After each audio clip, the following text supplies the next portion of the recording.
Missing on Main Street, a honeypot mystery. Written by Sarah Hualde. Narrated by Jasmine Rose. Dedication. From my mom.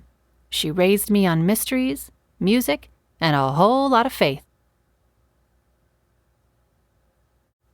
Chapter 1. Holidays aren't happy for everyone.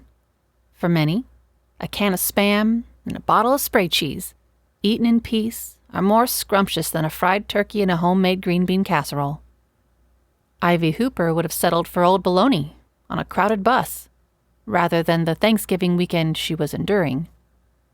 Stunned on the front lawn of her grandmother's house, she hid behind the tractor mailbox as her stepfather launched projectiles at her head. She hunkered low, scrambling to scavenge her own belongings as she sobbed on the dry grass.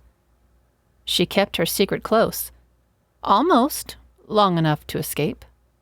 Discovered 4 weeks too soon, she was paying the price. Ms. Lana watched Ivy from the corner of her kitchen window as Mr. Hooper cussed and cursed at the 16-year-old girl. Ms. Lana, who lived next door, allowed Ivy to borrow her beat-up Beetle to drive to tutoring. In exchange, Ivy deep-cleaned the woman's house once a week. The eyes of her friend upon her, she could not bear to look into them, and wouldn't dare a risky plea for aid. She waited out the tirade. This wasn't the first time Hurricane Dawn had landed in her presence. She prayed it would be the last. There wasn't much left of her home, and what remained wasn't worth the effort to rebuild. She longed for one of her grandmother's photo albums, one containing snapshots of Ivy's mother. She thought of sneaking into the house once Dawn passed out. On Thanksgiving, it would be sooner than usual, but she couldn't take the chance, not even for one of her Mima's hand-sewn quilts.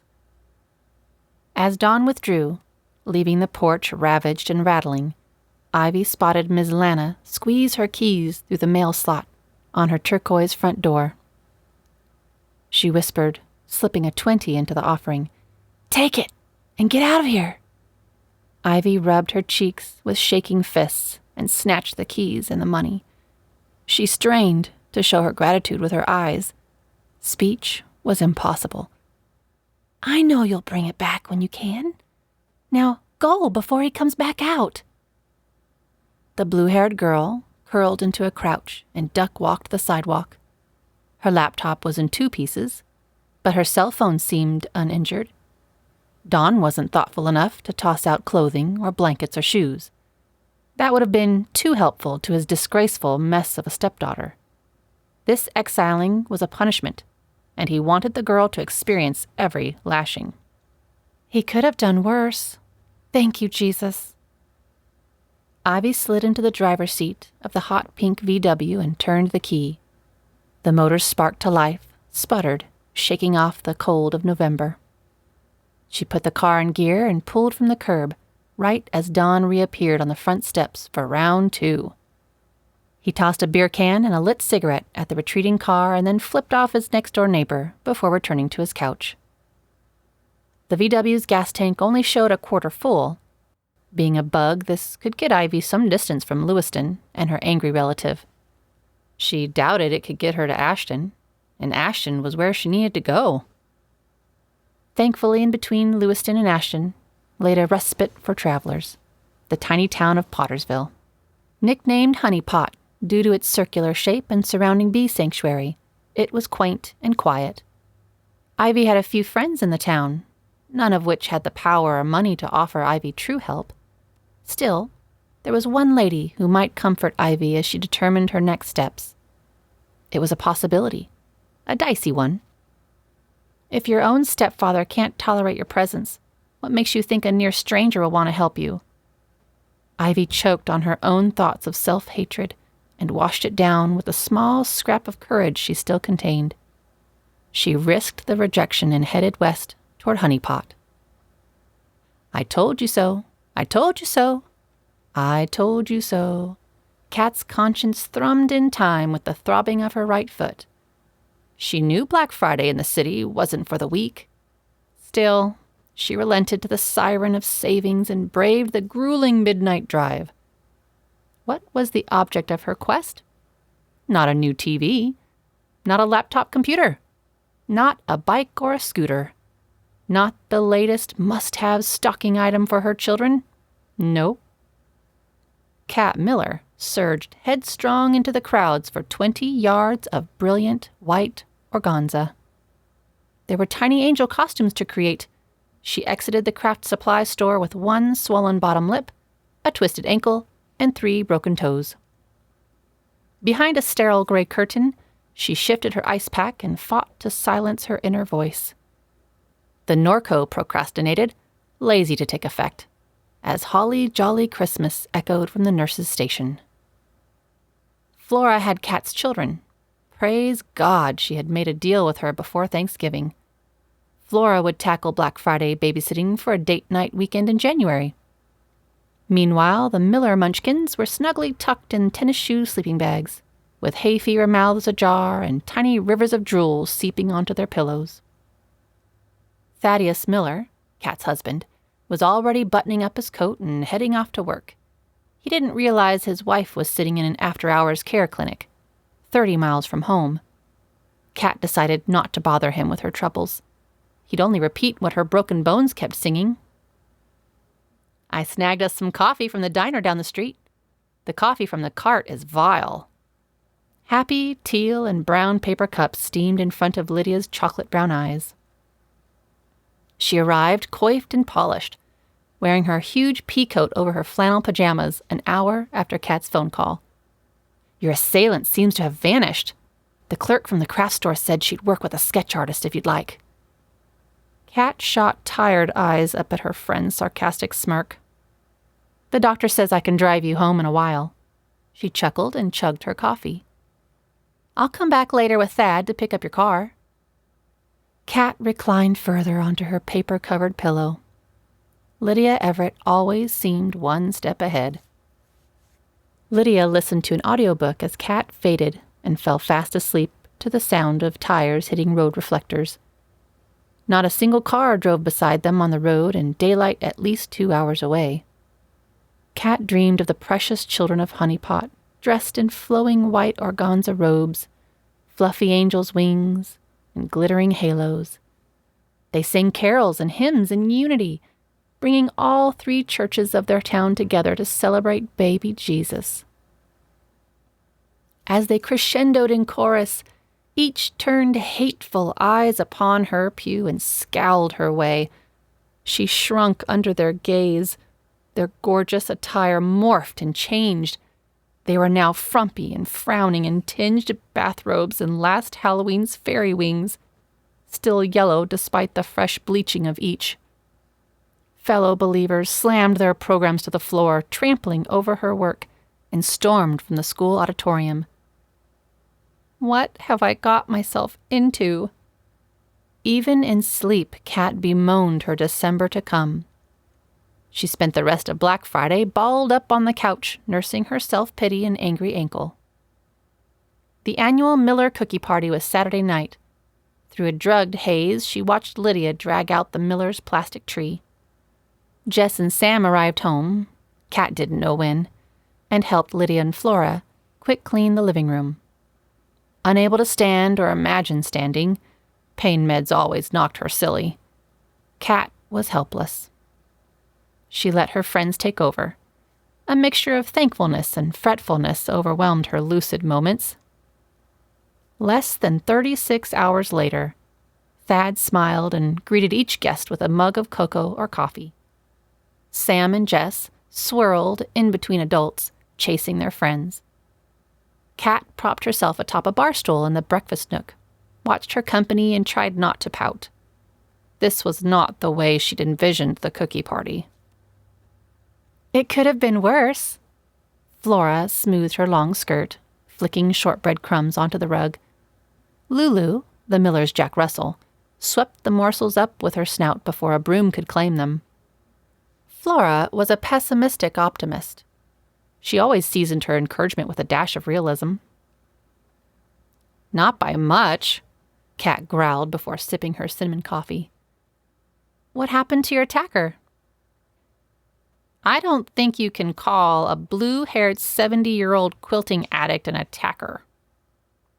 In this situation, Kat was probably the one at fault. If Kat hadn't been the only one mangled, the police may have arrested her. Lydia's eyes twinkled, imagining the mischievous geriatric crafter. Though the memory clouded from pain medication and anti-inflammatories, Kat recalled her crafting misadventure. She reasoned fighting anyone over a numbered ticket was ridiculous. Even if her nemesis had been accidentally knocking into any customer she could find who held a smaller number in line. Kat glimpsed the older woman as she plowed into number 53 with an armload of fabric, causing her ticket to fall. The con lady had then acted as the Samaritan and bent to collect the lost article, only to swap it with hers. When the number wasn't any better than her original ticket, she set her gray eyes on Kat. Kat had stood outside for 3 hours in November frost to get her place in line. Number 7 out of 98 was ideal. There was enough time to grab her bolts and hustle to the cutting tables before being called. Seeing the assault plan align in the elderly woman's gaze, Kat set her body straight and solid. She had underestimated her opponent's determination.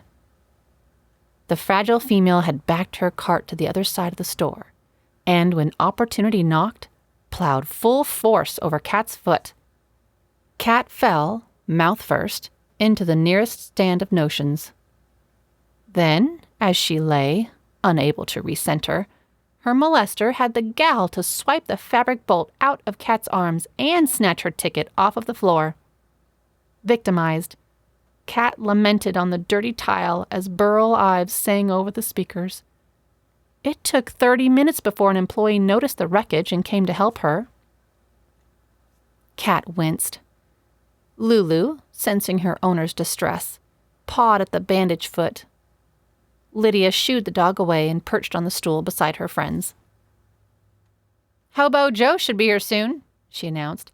"I spotted him locking up 3 Alarm Coffee on the drive over."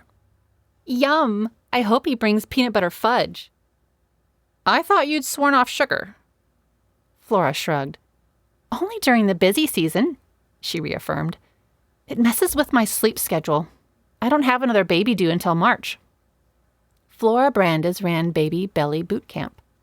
She taught birthing and breastfeeding classes, new mother nutrition seminars, essential oil parties, and was the resident doula of Honey Pot. The tiny town hosted only 2 doctors. The closest birthing center was in Ashton, 30 miles away. Honey Pot babies were often born at home, with Dr. Lawrence and Flora present. Those with a pre-existing need of surgical services stayed in the home of Bellamy Mott, the preacher of Ashton's Church of Christ. Most of Flora's customers came full term from July 20th until November's end. Winters in Pottersville lacked out-of-doors entertainment. The city roads were too long and icy to travel in frivolity. With the Hurley baby born 1 week early, Flora's nights were free and uninterrupted. March? Who's due in March? Lydia scanned the party. She delighted in pregnant tummies and newborn baby smell. Her only daughter wasn't interested in marriage, yet. In fact, she had sworn off dating in exchange for growing into a missionary. Joan graduated 2 Junes ago and flew off to Africa in September. Mama Lydia had been brimming with pride, but was now bursting with boredom. Her baby love had grown more obvious in the last 2 months. Since Joan's departure, Lydia, overeagerly, squeezed and sniffed all the new babies Autumn had brought to the BFF Christian Church. "You know I can't tell you that." It must be a first-timer, or else she'd be showing already. Their eyes scanned every nearby female abdomen. "Why don't you have another baby?" Flora questioned. "Oh, I'm too old for that." "Oh yeah, I forgot. You're ancient." Kat nudged Lydia's elbow. "You're only a year older than me. Smart woman, you had your babies young." Lots of women are having their first babies into their 40s. Well, not this one. I've already graduated my girl. Loved every minute. But I don't think I'll be starting all over again. When are you leaving to see Joan? I pick up my passport on Monday, and we take off that Friday. One more week of tutoring, and I'm off for 2 months. Ethan doesn't start vacation until the Thursday before. Her face shining with excitement and delight, Lydia looked over at her husband. It's the best present ever. I was so worried when Joan told us she didn't feel free enough to leave the orphanage for Christmas. I'm so proud of her, but I miss her. And I can't stand the thought of having an empty house on Christmas morning. Ethan would be there. You're right. But it's not the same. Just one present in the hands of a kid, your kid, no matter their age, makes it all magic. Kat looked around the room. She counted all the families without children in her mind. Did they have empty nest Christmas syndrome? She thought it would be lovely to have the morning to her own routines, to celebrate in her own way. She and Thad would cuddle on the couch, watch cheesy movies, drink spicy coffee, nap and enjoy the day. No shrill, shrieking morning wake-ups. No fighting over the last candy cane on the tree. No counting presents and checking for fairness. Just being quiet at Christmas. Flora searched the room, only to find her eldest, Eloise, sulking and sitting on the stairs. Her heart deflated at her daughter's new emotional state. Her cheerful, charitable girl was now sunken and snappy. Without noticing, Flora teared up. Quick as caffeine, her friends covered her hands with theirs. She's just growing up so quickly. Kat's eyes widened at the increasing waterworks. Flora was not afraid of feelings, but she never fell apart. Her head planted on Lydia's shoulder, and Lydia patted her. Boobs and bras. The blubbering began with no sign of stopping. Kevin, Flora's husband, eyed his wife's distress from across the room. He asked for the scoop, and Lydia replied with a subtle shrug and a thumbs up. He shook his head and glanced toward Eloise. Something more was going on between Flora and her daughter. "Hey-o, I'm here!" The door swung open, letting in a loud, disheveled man and the wind that spiked his gray hair. "And I brought fudge." Flora snuffled and bolted into a pounce. "Thank heaven for Hobo Joe!" She was up and serving a piece of fudge to her own face, first, then to the rest of the party. "Well, that's interesting." Lydia snickered and helped Kat hobble after their manic friend toward the new tray of goodies. It was Hobo Joe's fudge. It would not last long. The first night was miserable. Beyond miserable. Almost intolerable. Ivy was too cold to sleep. She balled up into her sleeping bag, one of Ms. Lana's emergency winter supplies. No amount of wrapping warmed her enough to rest. She drove around the town circle, blasting the heat and hoping the gas would last. A cop car emerged from the station. Assuming he was after her, Ivy drove toward the nearest public building, a church. Wasn't the Lord's house open at any time? She reasoned, still shivering. The police car ignored her as she pulled into the parking lot and turned off the engine. She relaxed, relieved, but not for long. The bug wouldn't restart. It left her stranded outside the Bailey Family Fellowship church building, with no heat. Panic fluxed through her young body. She couldn't stay huddled in the car. She'd freeze. In her desperation, she circled the dark building and found entry in a small office window. She landed, hard, on the borrowed sleeping bag she'd squeezed through the window before shoving herself inside. The impact jarred her teeth and sent shockwaves of nausea through her belly. She lay on the thin carpet, scared and alone, praying someone would come to her aid, all while begging to stay hidden. "Lord, what am I going to do?"